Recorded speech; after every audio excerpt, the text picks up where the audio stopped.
यह news international current पर आधारित है।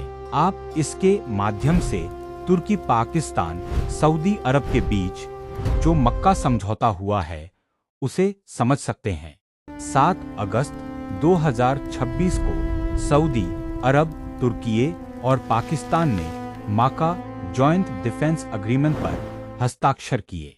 समझौते के अनुसार तीनों में से किसी एक पर सशस्त्र हमला, तीनों पर हमला माना जाएगा।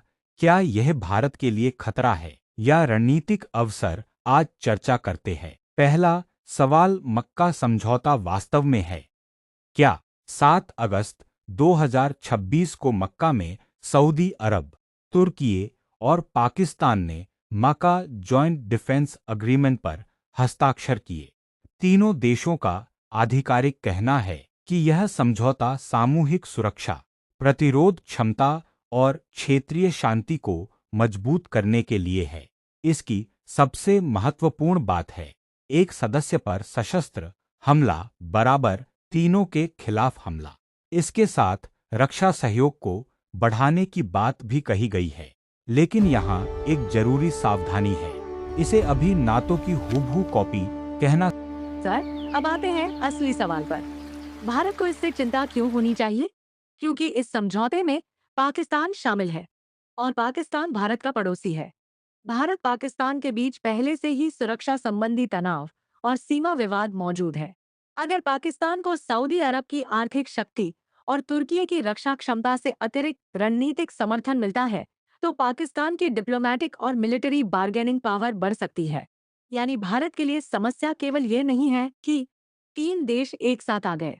असल समस्या ये है कि पाकिस्तान की रणनीतिक स्थिति मजबूत हो सकती है और इसलिए भारत को इसे नजरअंदाज नहीं करना चाहिए। लेकिन यहाँ भारत की एक बहुत बड़ी ताकत है, वह है भारत के सऊदी अरब से संबंध।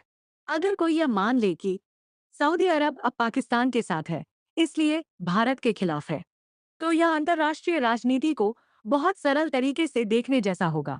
सऊदी अरब के लिए भारत एक बड़ा आर्थिक, ऊर्जा और व्यापारिक साझेदार है।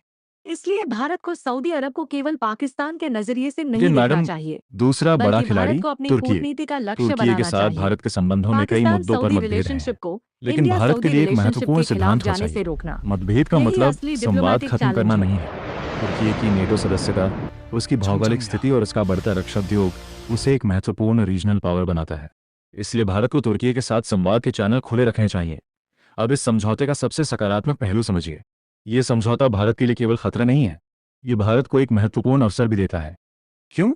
क्योंकि पश्चिम एशिया तेजी से बदल रहा है, पुरानी अलायंसेस बदल रही हैं, नई सिक्योरिटी पार्टनरशिप्स बन रही हैं, और ऐसे समय में भारत के पास एक बहुत बड़ा स्ट्रैटेजिक एडवांटेज है।